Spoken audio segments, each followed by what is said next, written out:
Are you ready to sell your identity for zero value coin?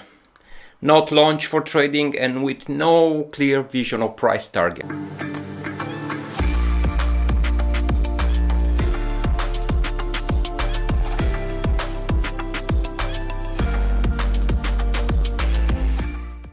Guys, welcome back to my channel. Recently I got a print screen from one of my lovely friends presenting some worries as I have now when I see these two required ticks.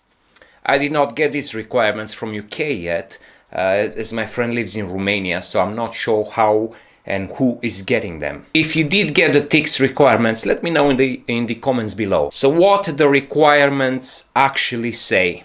Let's read them. First tick: I consent to allow Pi network to collect and process certain personal information. And the second tick: I consent to Pi network transferring my personal data from UEA to the US or Canada, where its servers and its service providers are based. And as always, in small letters, the collection, processing and transfer of your information is necessary for our ability to provide you with our service. The pop-up which appeared after hitting the mining button, he told me that after he tried to click the button for mining, actually got me thinking and raised a few questions in my head. And probably one of the question is what they're preparing to launch. Are they actually ready to move into the next stage in which all legal entities have to be in place so they can actually start trading?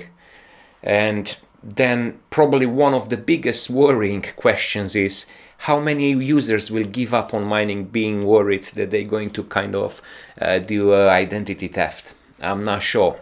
This is a big ask for people to tick those two boxes, considering what's behind it and what it can be behind it. But well, let me tell you something. Depending where you are in the world, there are rules on working with personal data and how the data is transferred. For example, UE data cannot be transferred or is legal to be transferred to US.